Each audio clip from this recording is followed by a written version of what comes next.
Hello and welcome to the Storied Arcs podcast. I am your co-host Mike, and I am here to tell you before the episode that this is a very special creator interview with Joshua Hale Fialkov, the writer of The Bunker and many other things. We'll get into all of his work in TV and in comics as the interview goes on. Thank you for listening. Just want to let you know, since this is coming out after Volume 4, we will be discussing The Bunker in full with spoilers.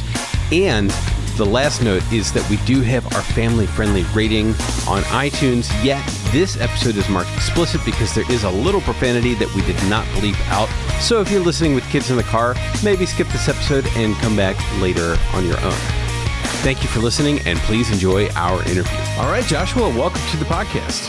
Thank you so much for having me, guys. We are really excited to talk about The Bunker. As we're recording this will come out after we've completed the series. So the spoiler lid is off, and Alex and I both finished reading the series. So I'm very excited to talk about that. But I think we're going to end with that. And Alex, do you want to kick us off here? We'll kind of get into your background a little bit.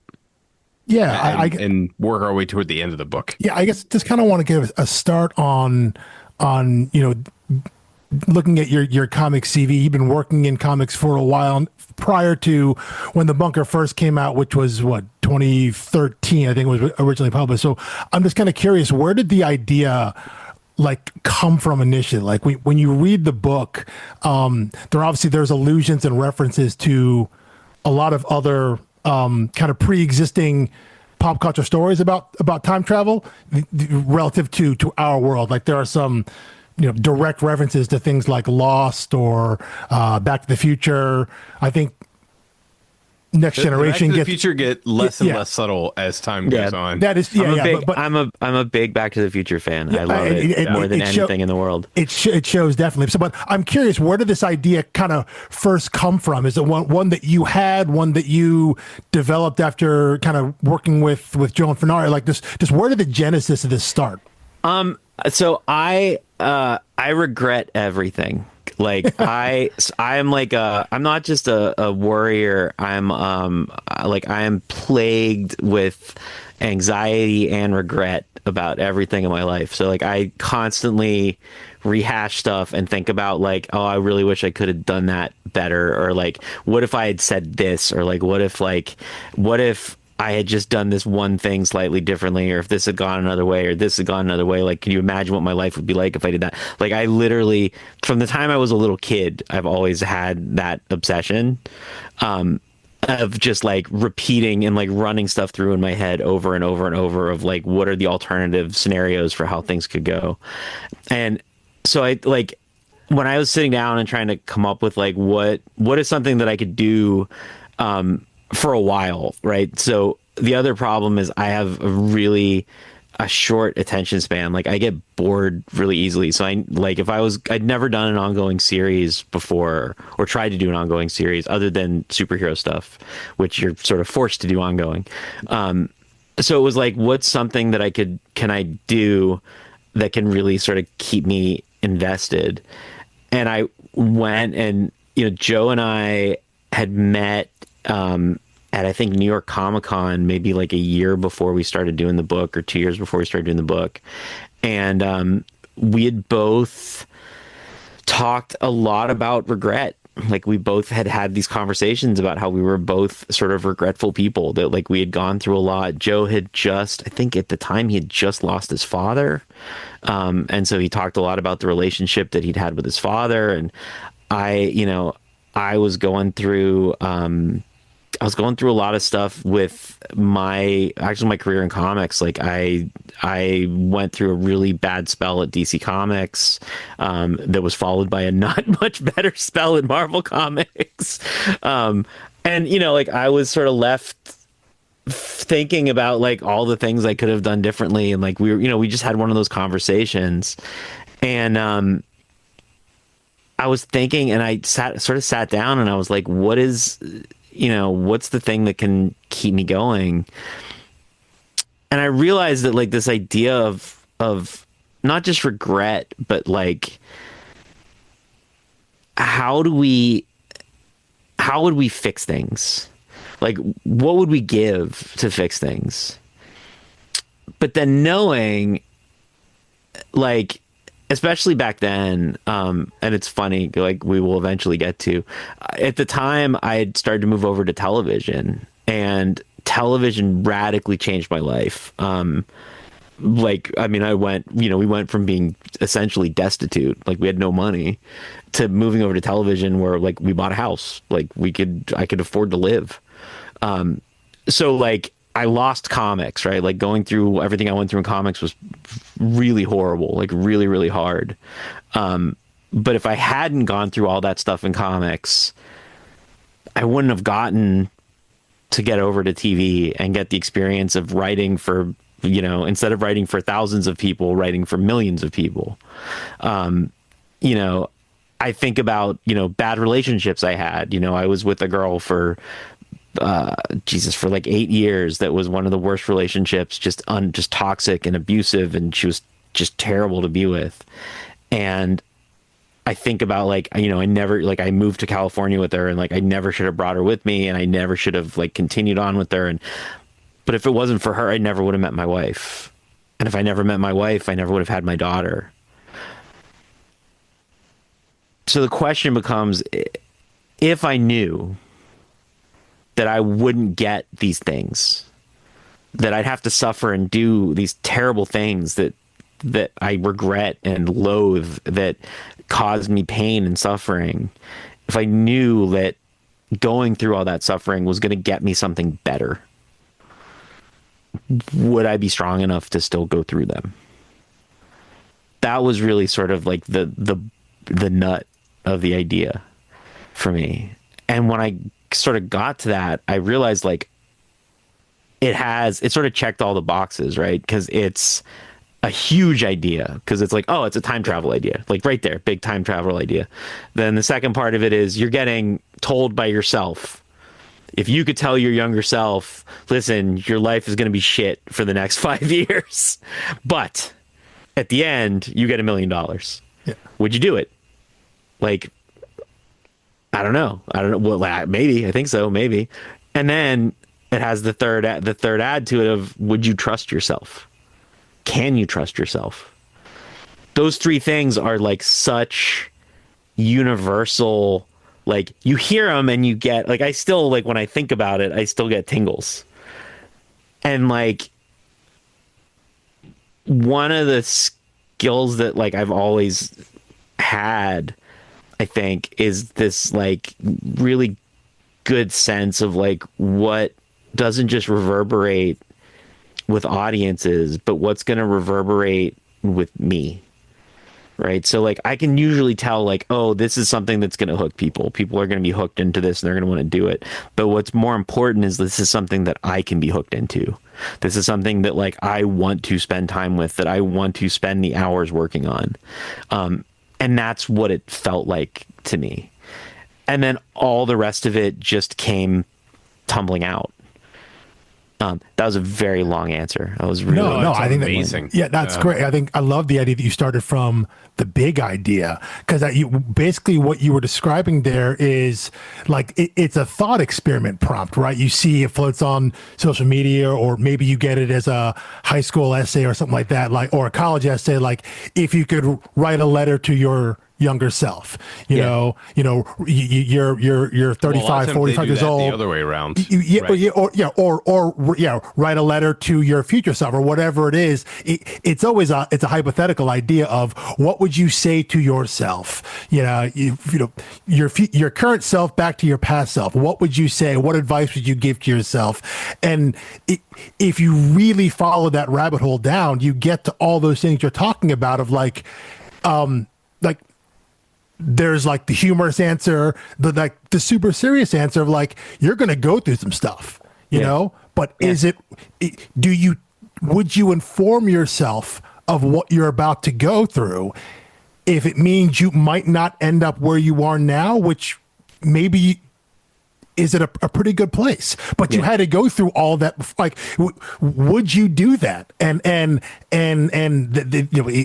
So normally it is just a thought experiment, but for you to take that and start with that big idea and then start working it down into this story and kind of and have your characters face that and actually have to deal with that. It's so much of what Mike and I talked about in the first couple volumes there of like, you get a letter from yourself and like, which one of your five, which one of them immediately is like, well, this has got to be real?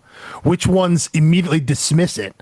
You know, because everyone would have a different reaction to this situation.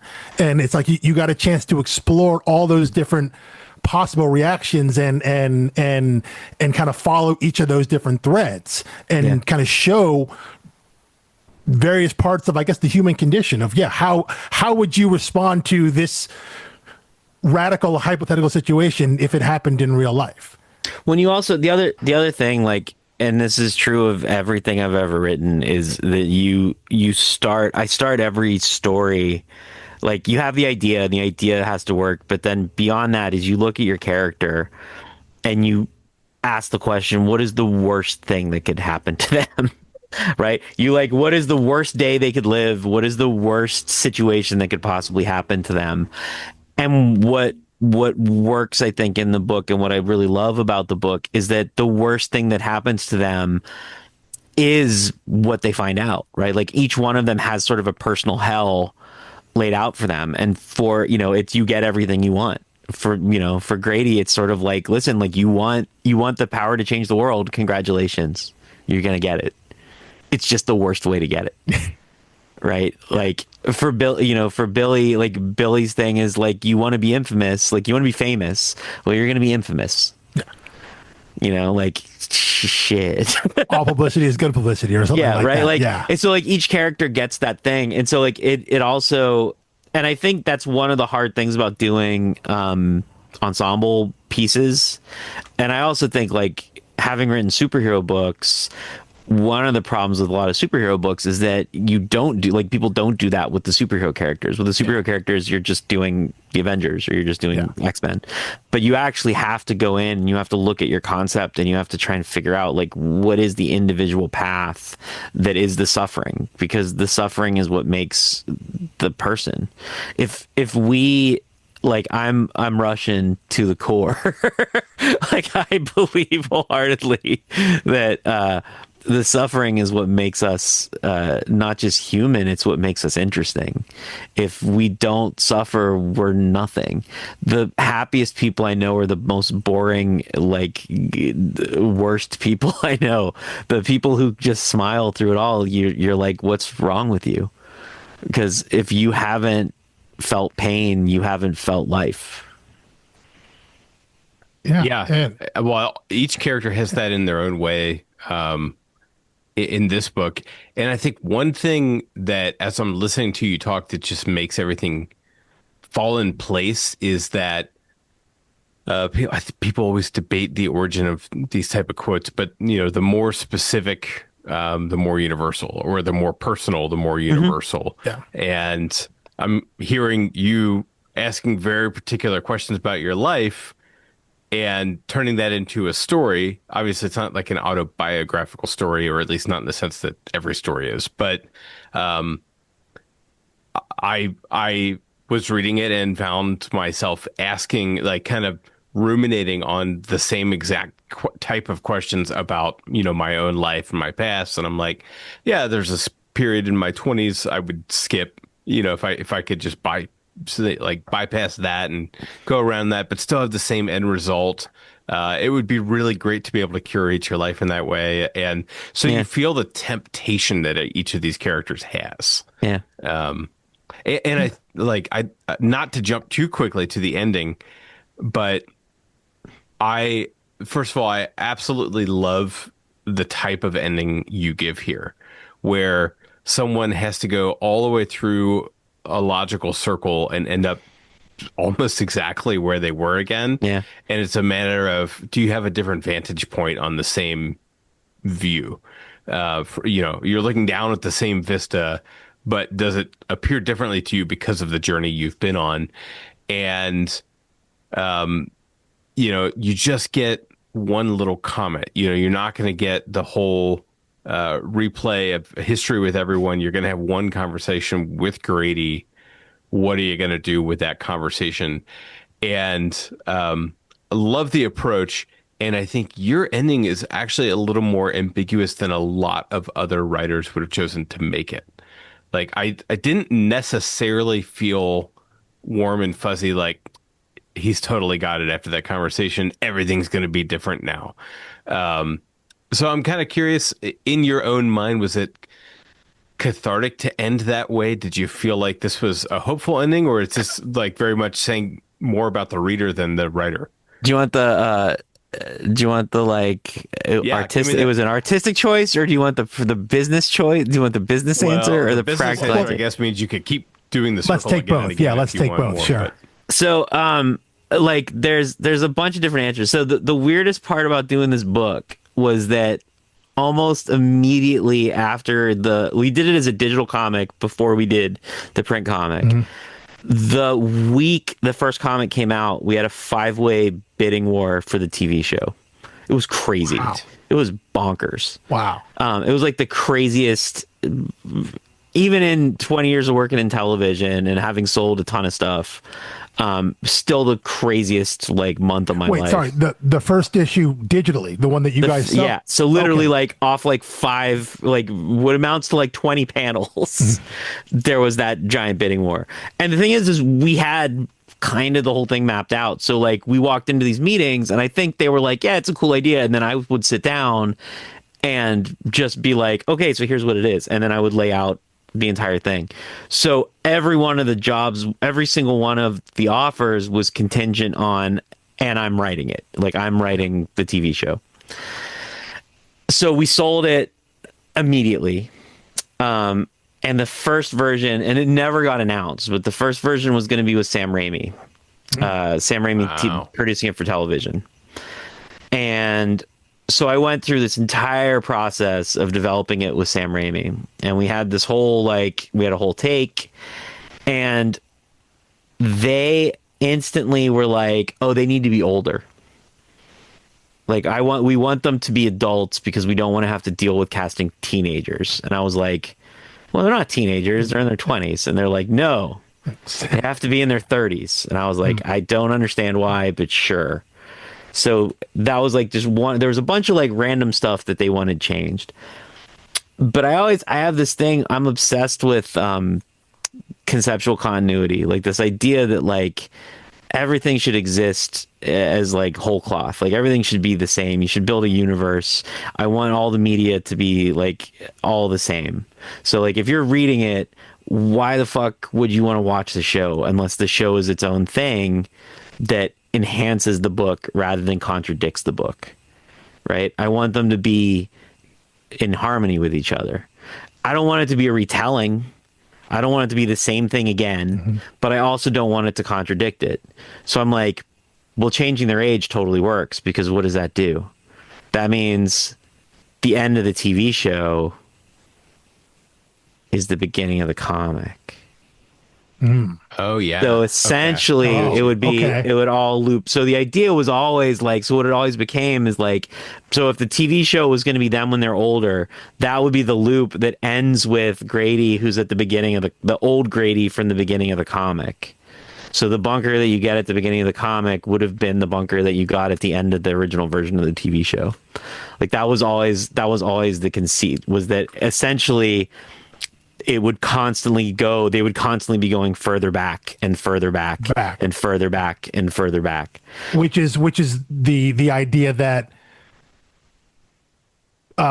is floated at the end, towards the end of in the last issue or second to last issue or whatnot. The idea of, well, this didn't work. Okay, so we'll go back further. Yeah. And saying like, yes, literally tells herself. Yeah. It's like, here's three people arguing. One is me, and one is you from the future who knows more, and we're both arguing against you in the present. But we're saying every time, hey, we tried this already. We went back. We didn't go back far enough, so we're going to go back farther again. So the idea of them, the show and the comic, like being in conversation in that way, that's fascinating. That's awesome. So and the idea would be that you could then perpetually do that, and you could do a reboot of the show eventually where they're teenagers, and you could do the teen version of the show where you have them as actual, like, they're actual, 14-year-olds, and you do like, not that the CW exists anymore, but the CW version of the show, sure. right? Yeah. And like, you get this ability to kind of like perpetually do it with the characters that from the previous version of the media showing up eventually, and you create this like weird serpentine thing that you've never seen before, that's never existed.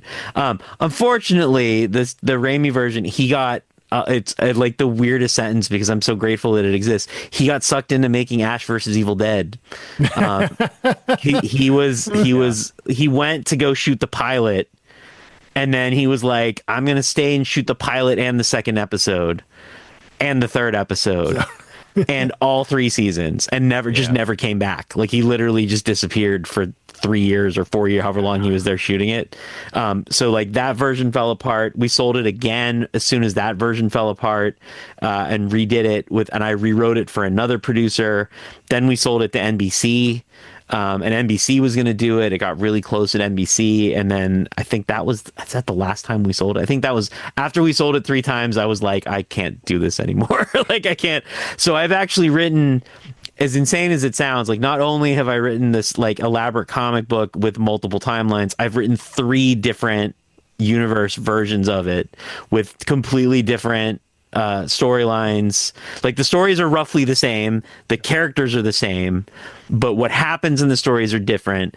The timeline is different, the continuity is different, but every single one, I made a point that whatever version would get made would then connect into the comic in that same way, that they would be able to like loop into each other when the time came. So that was like always the idea, was that you wouldn't just get a remake or like an adaptation. You would actually get like a literal piece of spin-off media, where that the show was a spin-off of the comic, not the other way around. Because I've written so many spin-offs of things. Like, I've written all those tie-in comics, and and I say this as I'm writing one right now, so I'm not saying that about Pacific Rim that I'm writing right now. I'm saying about every other one I've ever written. They always suck because they don't fucking matter, right? Like, nobody cares about those things. The idea is like, no, I want you to care about it. So like, when like people who watched The Walking Dead, they might read the comic because they're interested, but the comic doesn't actually do anything to the show. Imagine if the two actually, instead of just being like kind of similar, imagine if they were actually 2 paths that interwove and gave you this like whole different view of each other. Imagine, like, I mean, forget like narratively how cool that is. Imagine the sales. Like, imagine like what that would have done to book sales. And like, I work with kids. Like, I have a day job. I'm a teacher as a day job, and kids don't read, right? Like, because they don't have a reason to. Because we don't give them a reason to, right? They don't read manga, but they love anime. The reason they don't read manga is because there's no reason to, because the anime is identical. It's 1-to-1 a lot of times. Right, it's 1-to-1, so there's no reason, like, why bother? Like, I'm not giving you an incentive to. But if you give them an incentive, if you tell them, like, no, this is different. There's something different here. There's more to it. And there's a good example of that, like Death Note, to use Death Note as an example. Death Note has, like, light novels. Death Note has different stuff that's not in the movies, that's not in the cartoon, that's not in the live action, that they only did as print. And that stuff sells like goddamn hotcakes. Like, people love it. Well, that one was very prescient, of the American president funding the Death Note Journal. Yeah. I think about that one all the time. I'm like, oh man, they wanted to write that one really bad. But yeah, that's the kind of synergy, though, that I think any, I guess I'll speak from the television side, or anyone adapting anything is looking to have, right? Because there's always the same kind of comment on anything coming out of like Marvel and DC, right? Like, right. I know I talk to the comic shop owner that I go to every week about, like, hey, do any of these big movies, do any of them drive any sales? Because they'll always, like, every shop, like Superman comes out, and so like the first like front facing display is going to have Superman stuff there, and he's like, it'll sell some, like a handful of people may come in, but it's not noticeable. Like there isn't a mad rush of stuff. Number ones, right? They're not grabbing pull list for the next 30 years. Yeah. Like, okay, so they sell a couple extra copies of like All-Star Superman, but like All-Star Superman's at this point like an evergreen book. They could sell a couple of copies of that any week for any reason at all, just because it pops up on a list somewhere. So and the number of times that even like Marvel has tried to put in, like you mentioned, the specific tie-in, like actual allegedly in canon stuff with the MCU, not the 616 of the comics, but those stuff out there. And like, as far as I know, like no one ever reads that stuff. Like I read dozens of comics a week. I've never read any of that stuff. I've seen every Marvel movie. I don't read that stuff. If I'm not reading it, if I'm in the target audience, and if I'm not getting it, then no one is. So but it's also because, so I worked, I feel like such a douchebag talking about all this stuff. Like I worked in so-called transmedia for a long time. I wrote on, there was a show called Lonely Girl 15. I don't know if you guys remember that. So I worked on the third season of Lonely Girl 15.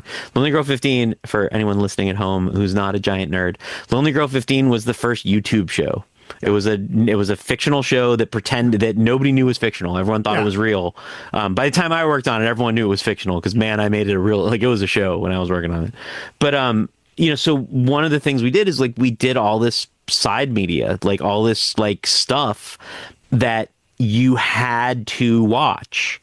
You had to go and do it. It had less viewership than the videos, right? Mm-hmm. We made episodes that you could watch that was like the 1 hour recap of everything that happened that week. That thing always had the highest viewers because it was like that was the easy way to watch. You push a button and you watch it. But then we had the individual pieces of content that led up to it, and that stuff had the second most viewers because everyone was like, oh, the people who wanted to follow it could follow that. But then you would build in a third layer, and that third layer was like the stuff for the people who are diehards. And like, did it have as much as everything else? No, but it still had like a substantial audience, and they still made money at it. Mm-hmm. And like, the whole point of what we're doing, and like for us, what we were doing was that stuff. Like that was actually the stuff that was interesting. And comics for me was always that. Like I moved to TV not because I wanted to. I love TV. Like I love watching television. I love making television. I don't love making television. I'm not telling you the truth. I used to love making television. It's not so much fun anymore. But like, the thing about television is it was always a method to make more comics and to get more eyes on comics.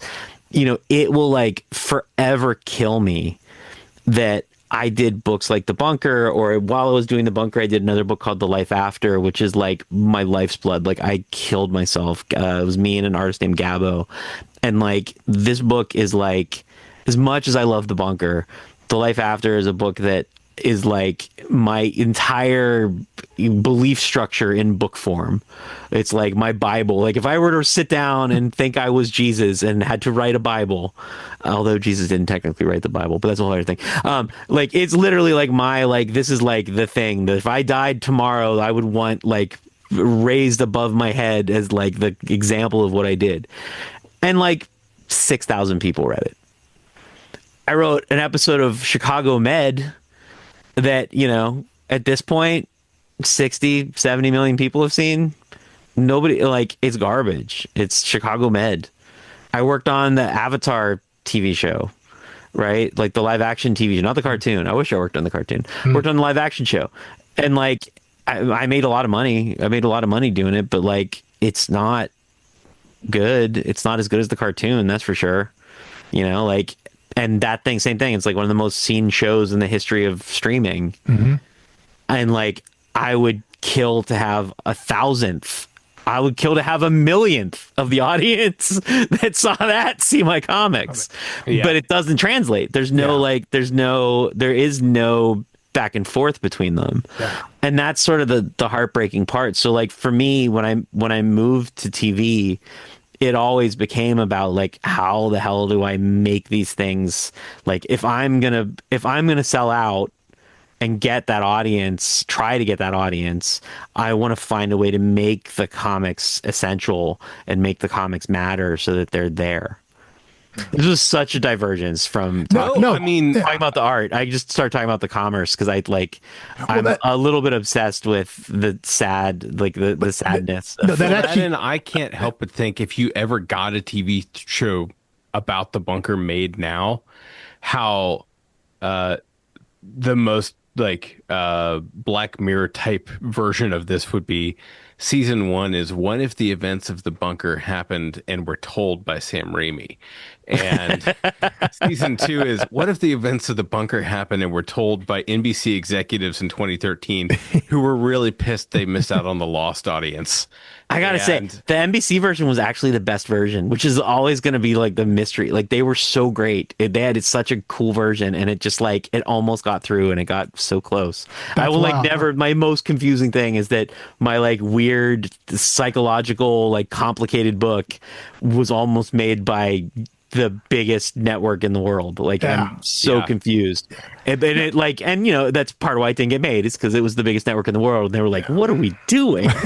Why would we do this to ourselves? Right, but I just love how the book, your production of the book echoes the reality in the book.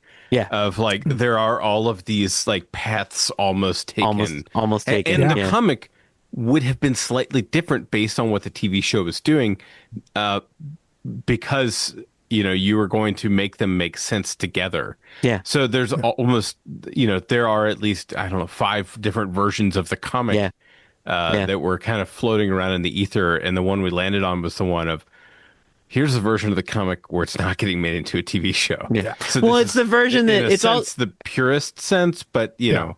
Well, it's also the version where I kind of got the plum from everything I liked, right? Like I got to go through all 3 of those versions and figure out this is the stuff that I really liked from it.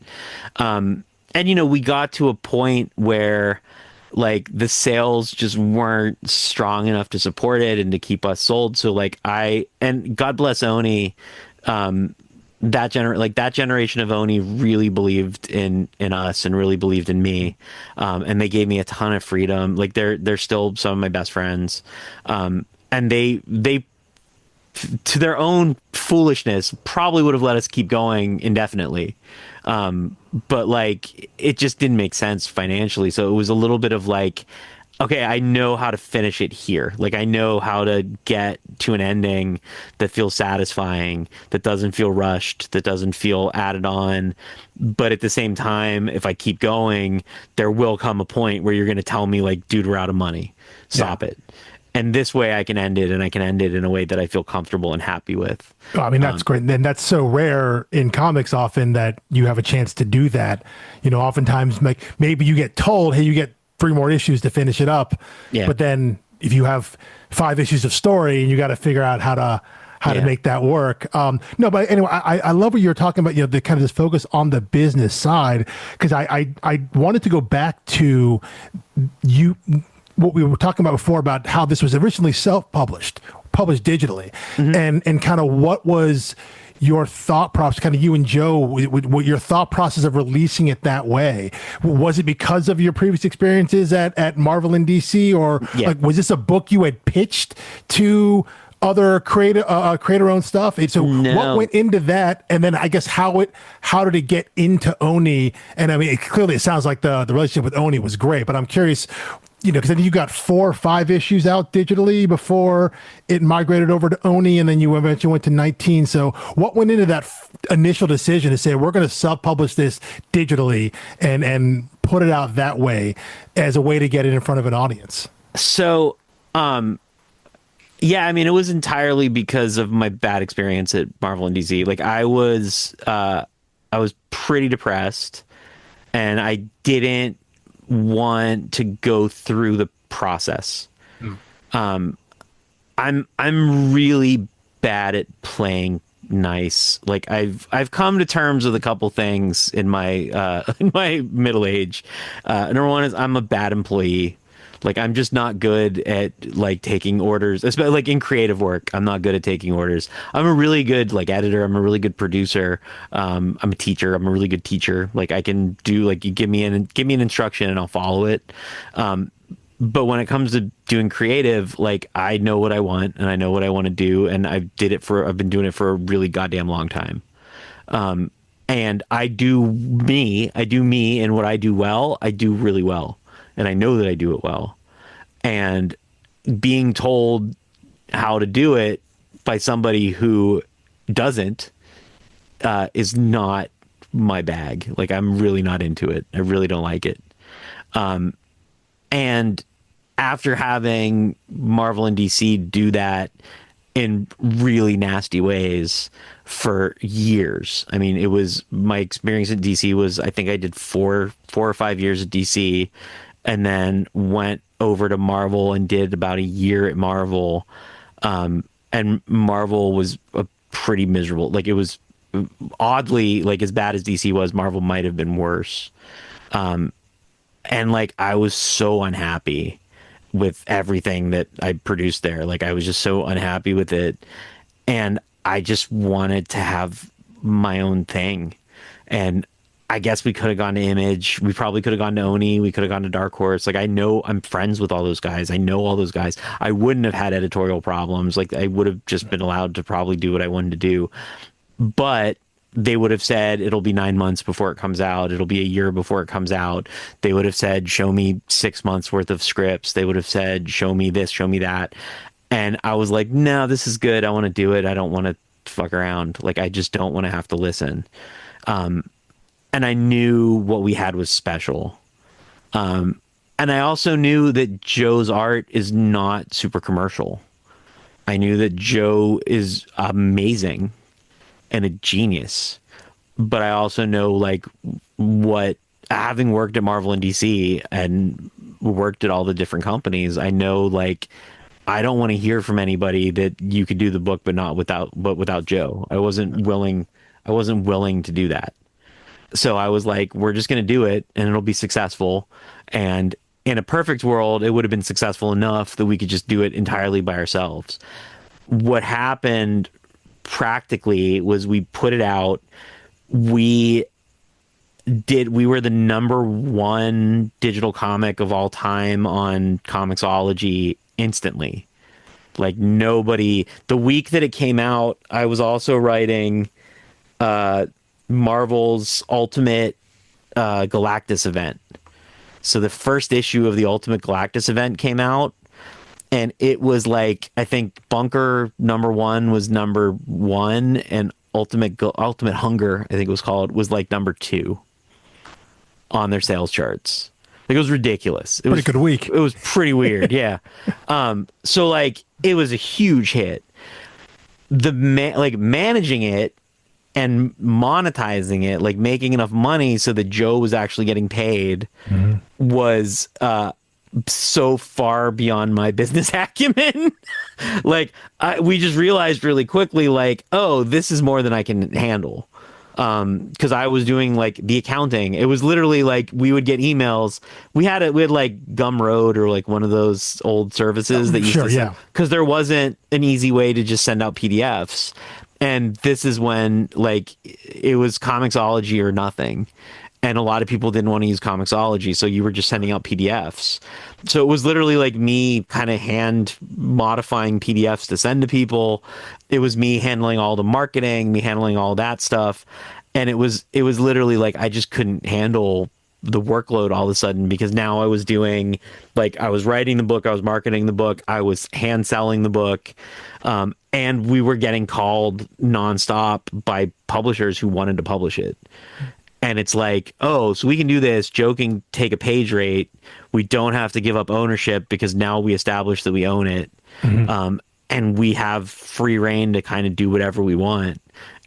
And we don't have to design the book. We don't have to do, Joe was lettering it himself. Yeah. But like, we can do it in color. Because if Joe was getting paid, we could afford to do it in color. And Joe is one of the best colorists in comics. Yeah. Like, he's a genius. Yeah. And we were doing it in black and white because he didn't have time to color it. I would say, and I think some of the most distinctive pages throughout the book are the ones where, like, every other panel may be in color, and there's something in the background that maybe doesn't have a paneling. It's like open border that's kind of in a blue line or like a monochrome kind of thing. And having that distinction right there, it looks incredible in color. And I've only read it that way. I never read it in the original kind of black and white. And trying to imagine what that would have looked like. Like it wouldn't have had this. I don't know if it would have had the same effect. It still would have looked great. But seeing that contrast at times of how color was used, when it makes some of those pages and some of those spreads just incredibly effective, incredibly evocative. So yeah, I think it in my mind, trying to imagine that without the color, without that contrast, is really, really hard because it looks so good. It looks so good the way that it's printed. Yeah, Joe's a genius. I mean, Joe's just flatly like he is a genius, and what he does with color is he does something that the best. I mean, generally, it takes someone who's a solo color artist to do it because of how well he does it. Right? He tells the story with the color. He's not just coloring. He's not just coloring it in. Like he's really telling this detailed, moving story with just the color, and you can tell where you are, you can tell who people are, you can tell what's happening in the story just from color tone alone. He's unbelievably talented, and like I was so lucky to have him for as long as I did. You know, like I think we made something really incredibly special. I'm really, really blessed to have gotten to work with him for as long as I did. Well, if I may, since we're on him, this is what launched the huge diatribe in our discussion of Volume 2, because I was saying, hey, this is actually one of my favorite comic pages I've just ever seen, period. And Volume 3. Volume 3. That's in Volume 3, yeah. Yes, 3 or 4. But I was saying, like, it took me so long to get around to the dialogue on this page because I was like what you're seeing, and you wouldn't think about it, in a TV show, right? It's like every once in a while when somebody like walks in front of a mirror, I'm like, where's the camera? I'll think about things like that. But in this one, to layer the transparency of the face on glass. But anyway, I started talking to this about Alex, and he was thumbing through his trade trying to find it, and I was like, it's issue 11. It's issue 11. And he was like in chapter 11 of the trade, and was like, I remember the page, but I can't find it. And that's when we realized that the trade and single issue numbers were different. So I think you have a more articulate question about it, Alex. But yeah, I'm just curious because the one interstitial you guys do with the guest artist there is as published as issue 10. It's the one where we follow the pair of farmers that are in the future.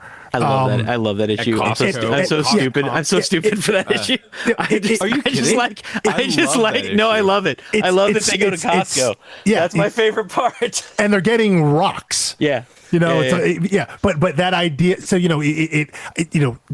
bring in a guest artist, so it's a radically, obviously intentional, radically different visual. We're jumping into the future. We're not.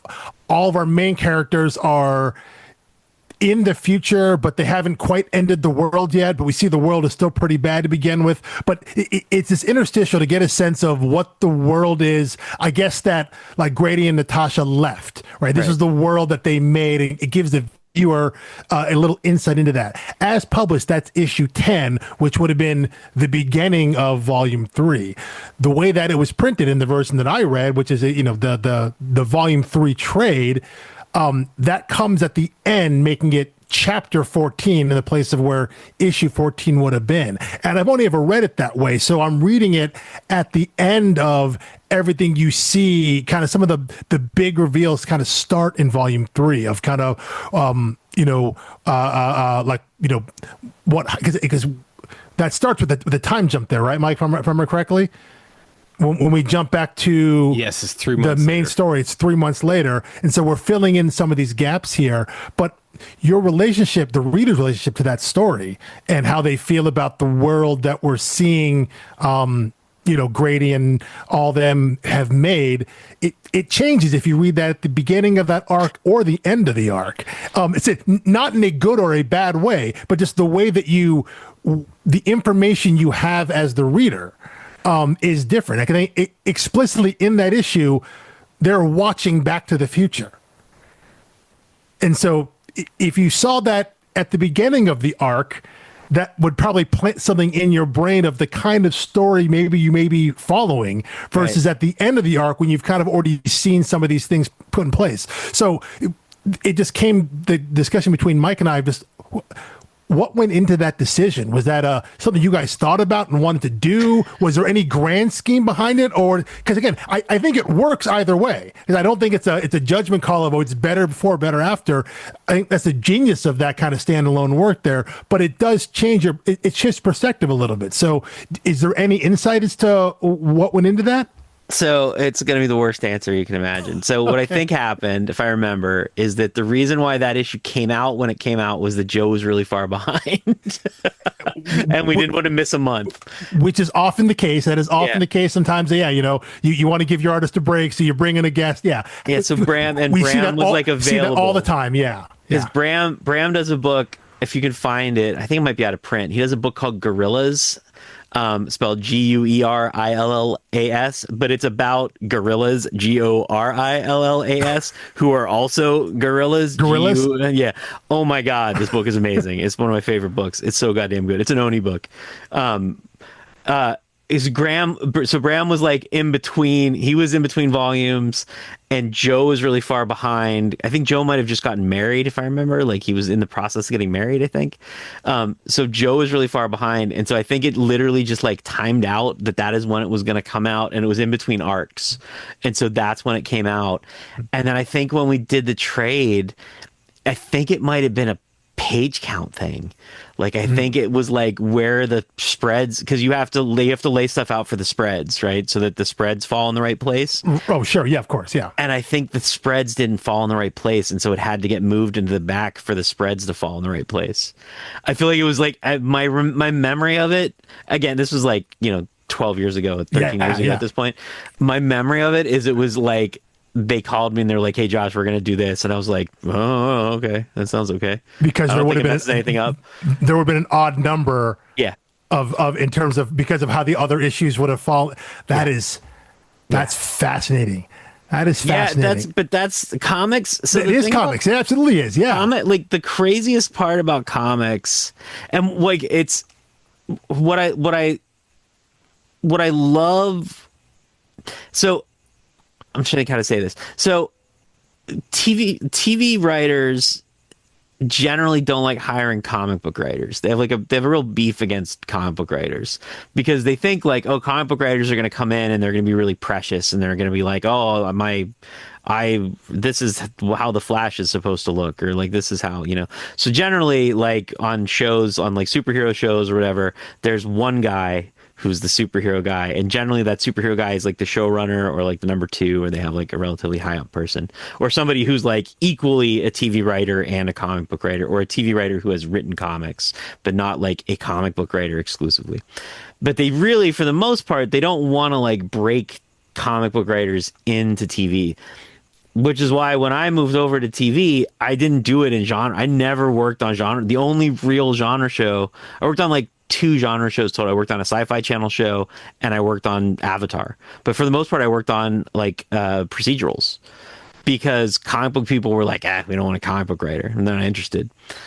But what the thing is they don't understand is that in TV, you sit there and you rewrite and you rewrite and you rewrite, and nothing's ever like, you don't have to make anything perfect because you have like 5 or 6 drafts because you have weeks. And it's like, relative to film, it's not a lot. It's like 2 or 3 weeks. So when I say weeks, I literally mean 3 weeks to get your script done. In comics, you get paid so little money and there's such a tight deadline that you have days. So everything has to be perfect pretty much out your pen. Like the first time you type it, it's got to be damn near close. And then when you letter it, you get the art comes back and you do your lettering draft. And then it goes out the door. Listen, there's people who tell you they do like 8 drafts. They must live on a mountain in a house that their parents pay for with food that they grow themselves that other people farm for them. because you do not make enough money to write 8 drafts of any comic book. That is physically impossible. It is just not a thing. So like or when you have a bunker style time travel mechanism where it is like, possible. Every time they watch how the thing played out, they're like, all right, let's do another loop. Let's do it again. Yeah, Try it again. Just keep trying. Another draft. Another draft. Every single comic book writer I have ever worked with, everyone, the thing that comes out is the thing they typed. They just comes right out. Yeah, I hear that a lot. Yeah, absolutely. I draft I do one, I type it and I draft it and then I draft it again in lettering. But that's just how it is because there's not enough time. There's not enough money. Why that matters for TV is that makes comic book writers the best TV writers because we are damn fast. Because you just put us in the room and we're like, got it. I got it. I know what you want. Let me do it. Just give it to me. I'm gone. So that's actually, ironically, that's why there's so many comic book writers who write cartoons. Because cartoons have a really compressed timeline too. And cartoons, you get a really like tight outline. And so when you're writing cartoons, like you're essentially just writing jokes. Like you're writing bits and then you just turn it in and it gets done. Writing cartoons is highly recommended. Really enjoy it. It's a lot of fun. But yeah, so much of what happens in comics is accidental. Unless you're Alan Moore. I think Alan Moore might be the one exception. And I mean,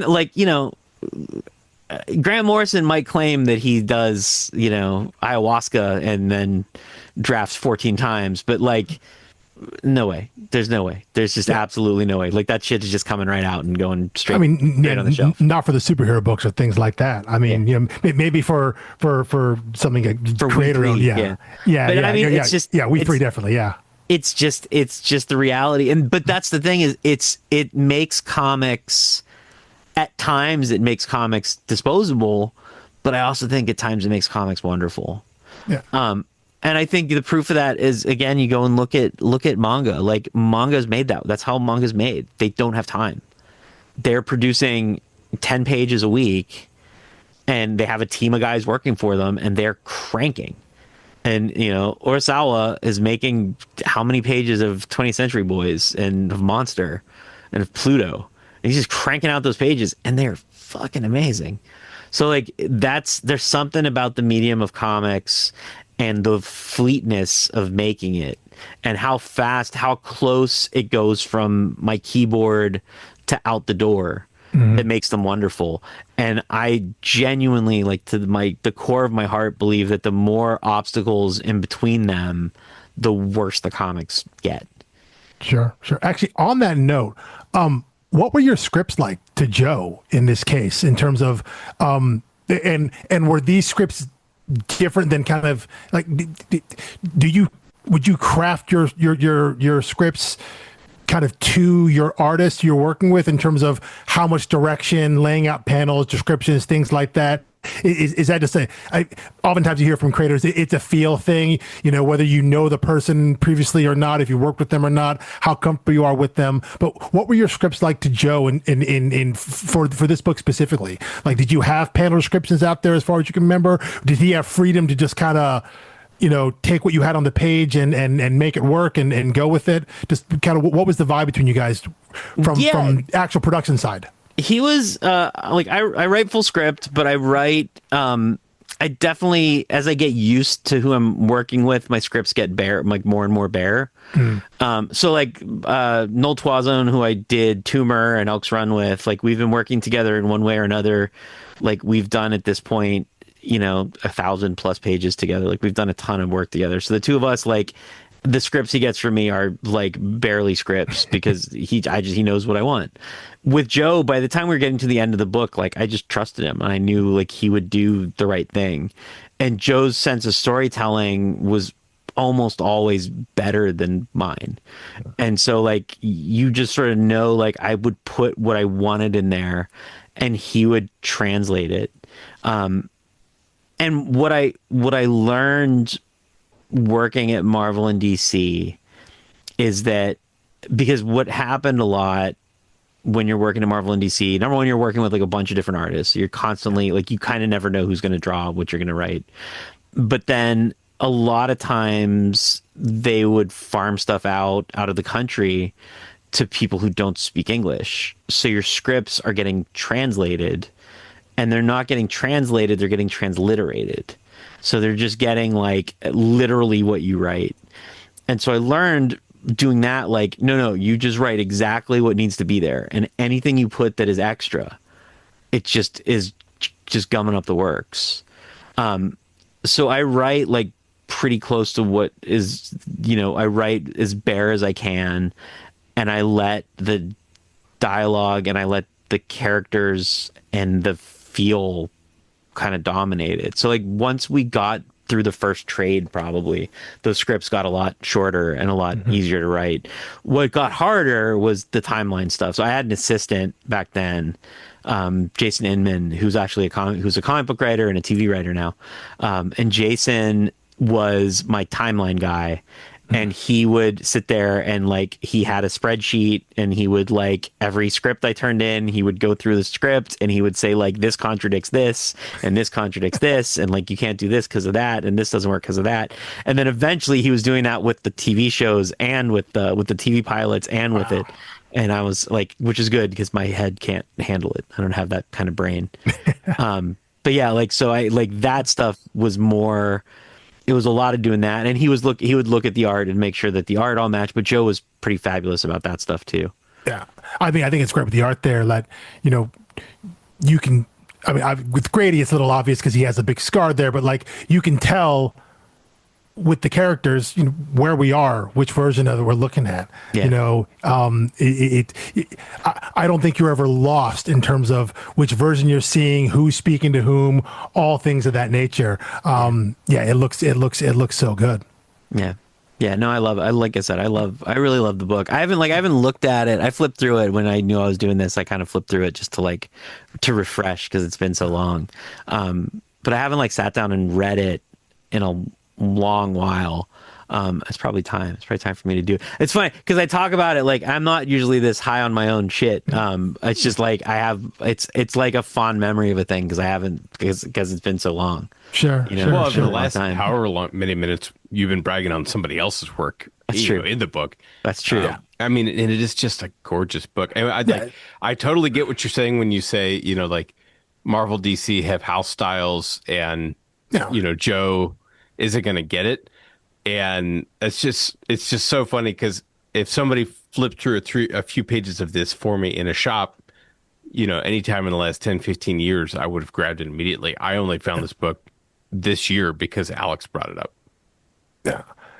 And the thing is, I mean, it's very much my style. I think indie comic readers really going to connect with Joe's art.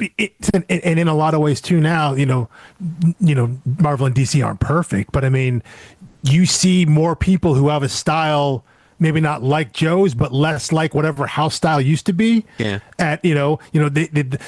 There is more artists like that. I mean, I think the first thing that pops in my head when I think of when I see Joe's art there, maybe just because of how it's colored, and it is Dustin Nguyen. Yeah. Who obviously worked with a ton with Jeff Lemire, who has done plenty of stuff at, mostly at DC, but he's done superhero stuff there. But yeah, maybe won't be doing Marvel anytime soon. Well, yeah, probably not more Marvel there. Based on the Instagram posts. But in terms of the way it's stylized, the way it's colored, the way it looks, it has that kind of watercolor washed out look. 10, 15 years ago, you never saw that or rarely saw that at the big two. And I think it's a good thing for the industry if there are just more people they can bring in and work with. And again, you see plenty of that in creator-owned stuff where people can be themselves and do their own stuff. But I would think someone like Joe's art with his style, it generally feels like it might be more welcoming now. Yeah.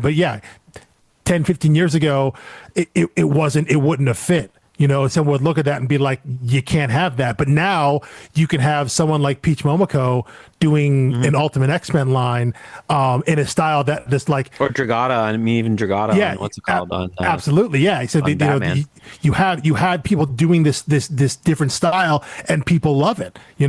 Hayden Sherman wouldn't be drawing the way they're drawing for Absolute Wonder Woman.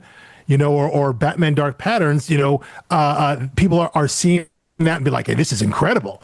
I will always say my favorite though is I've known Chris Burnham. I've known Chris Burnham since he was like 19, and I took a book with Chris Burnham out years ago, and everybody was like, "We do the book, but you got to get rid of this artist." And I'm like, "Really? He's kind of a genius." And they're like, "Nah, it's not really our guy, not really our thing."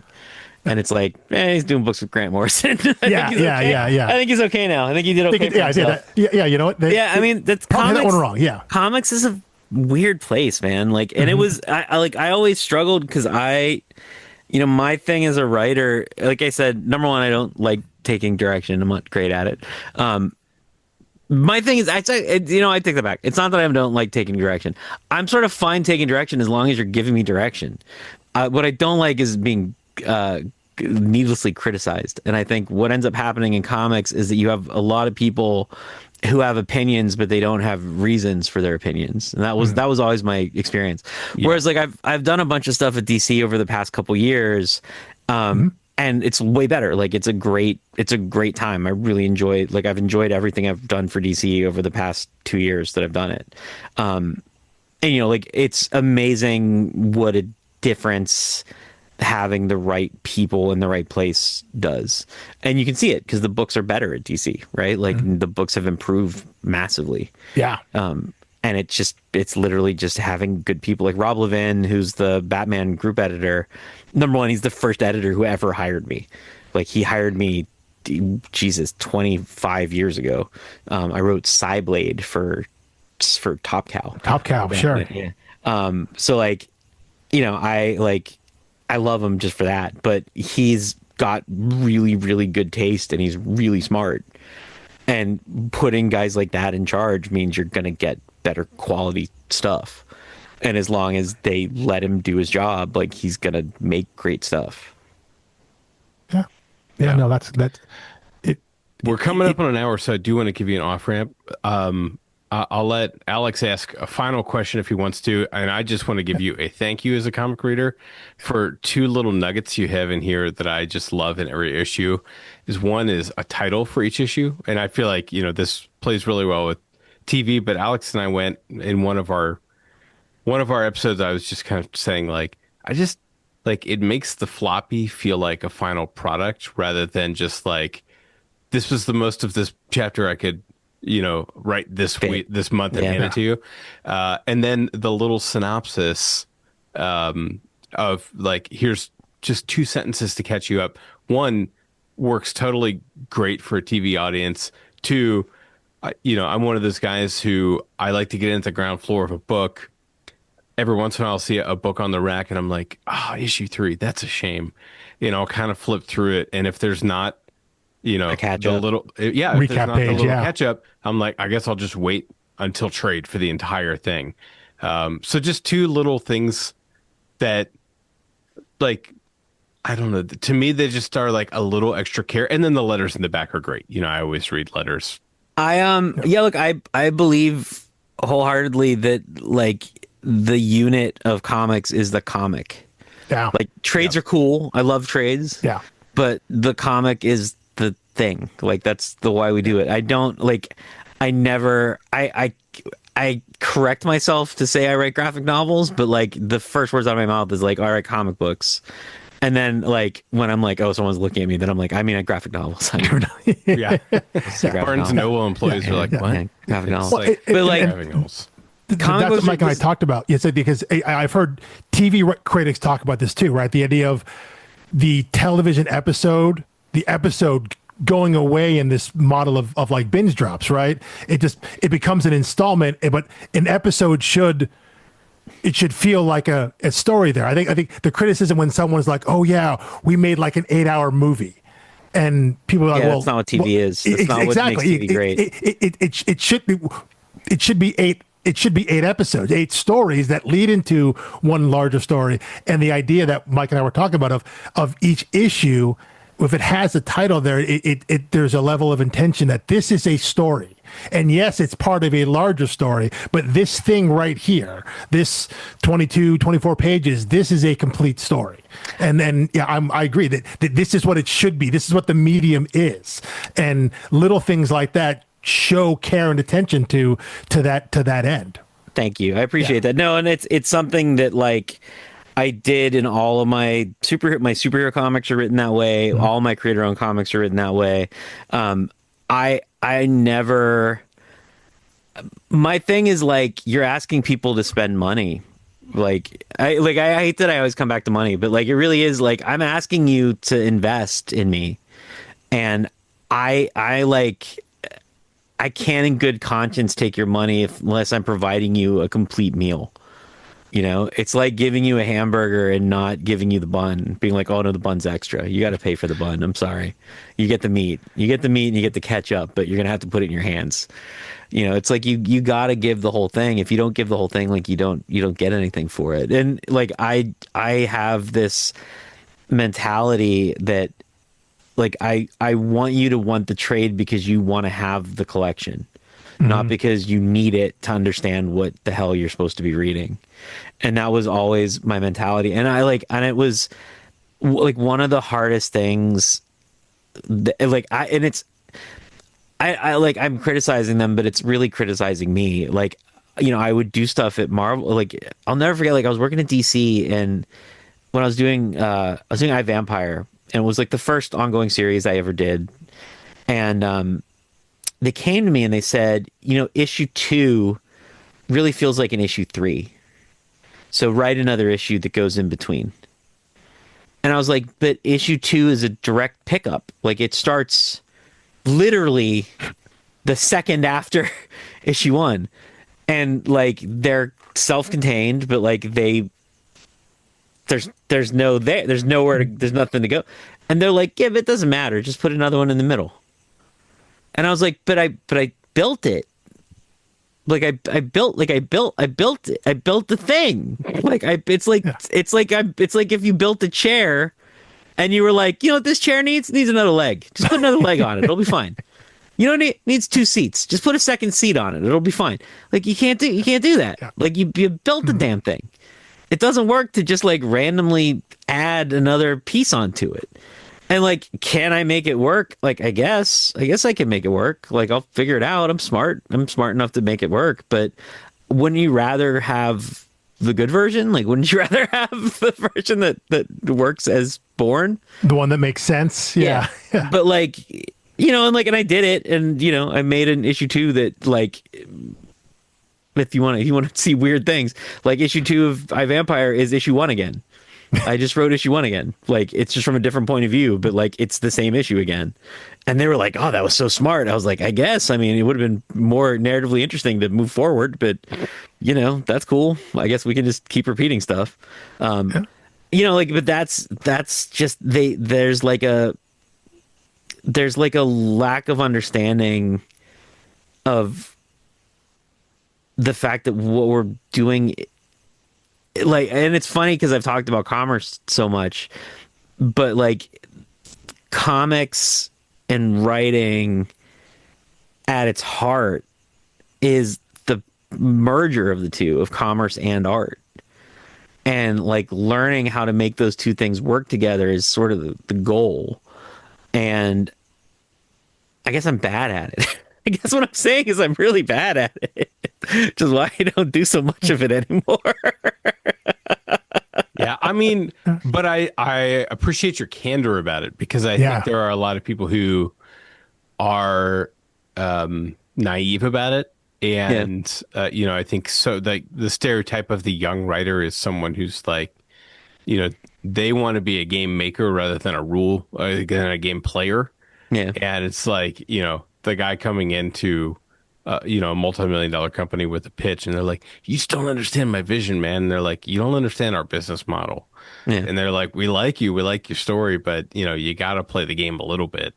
And yeah, and I think there's just like a certain amount of pragmatism you have to accept with something as collaborative as making. You say that, but there's people, I won't name names, but there's people who they like had no reason to act like that, and they acted like that, and it worked. And I will never forget.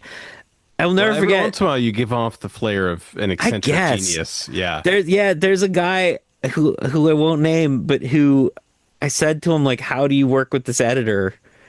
And he said to me like, "Oh, well, the secret is you count how many days it takes the artist to draw the book, and then you subtract 7. And that's when you turn the script in, because then they can't edit you because there's not enough time."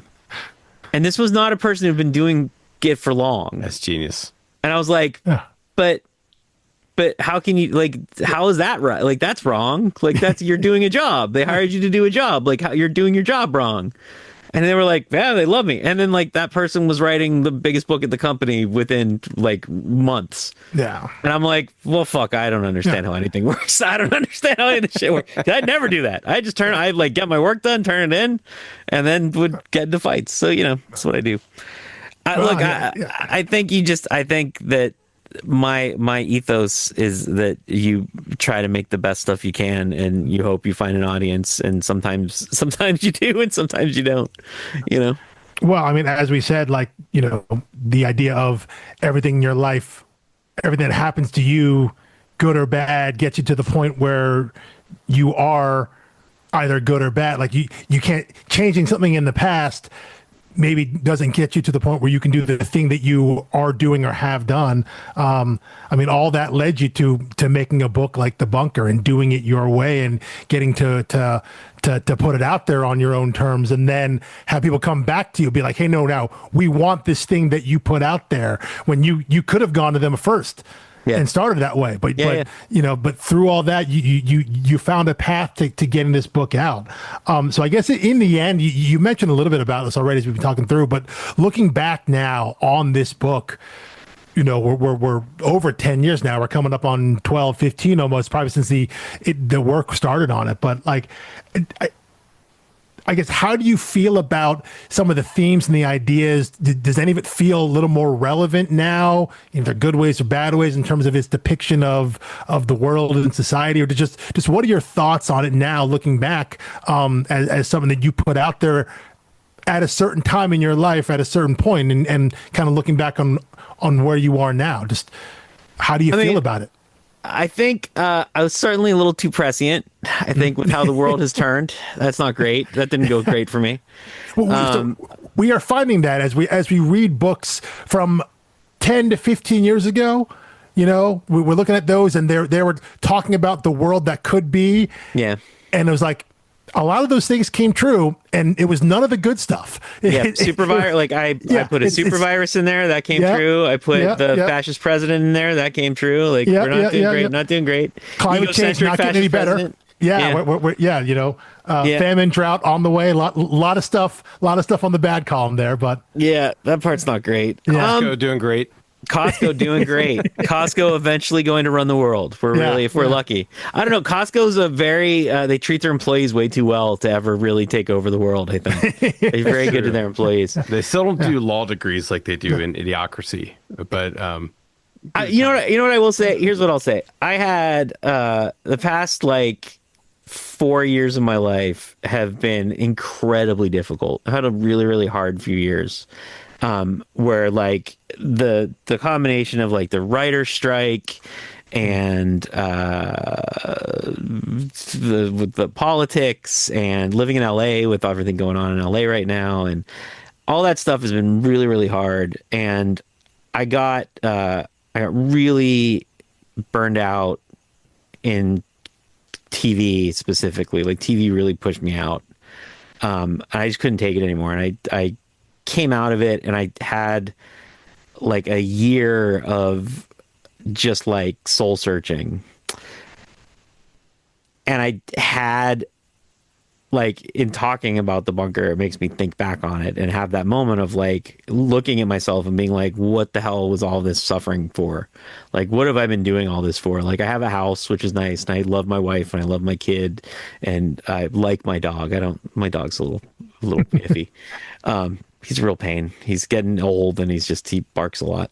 The nice dog died. The really good dog, he's gone. Now I just have the obnoxious dog.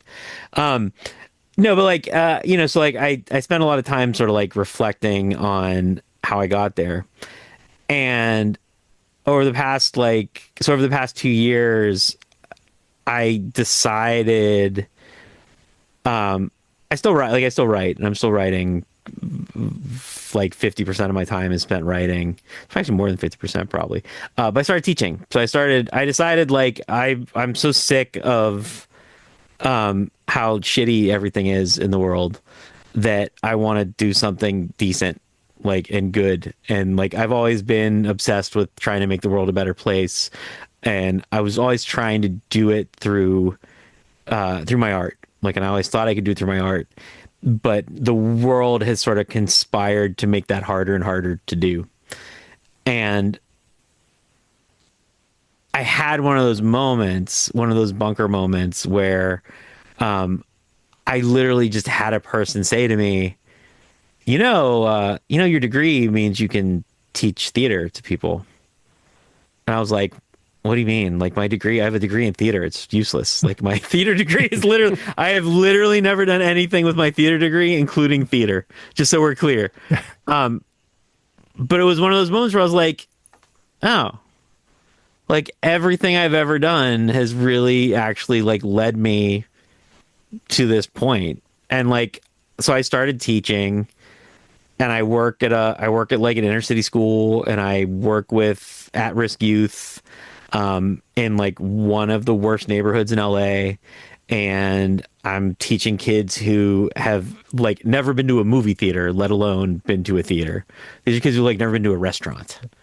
Like these are kids who are like struggling. Like we're right by MacArthur Park. So like the big demonstration a few months ago by the big demonstration of force, that's where these kids hang out. And I'm there, and I'm taking everything that I've ever done in my entire life, everything I've ever done as a producer, everything I've ever done as a writer, everything I've ever done as a person, and I'm combining all of it together to like help these kids and like make these kids' lives better. And I think about it, and it's like, I know I've done more in those 2 years. I've done more good, and I've done more like concrete, meaningful good in those 2 years than I did for like the decades of writing TV. I don't know if it's more than my comics. I do feel like my comics brought some good into the world. Like, I do feel like good about my comics, but I feel like I can bring all these skills that I have, and all the storytelling that I have, and all the beliefs that I have, and the morality and all that stuff, and I can like share it and bring it out. And all of that wouldn't be possible if it wasn't for all the stuff that I've done before. If it wouldn't be possible if I hadn't gone through all the things that I've done. If I hadn't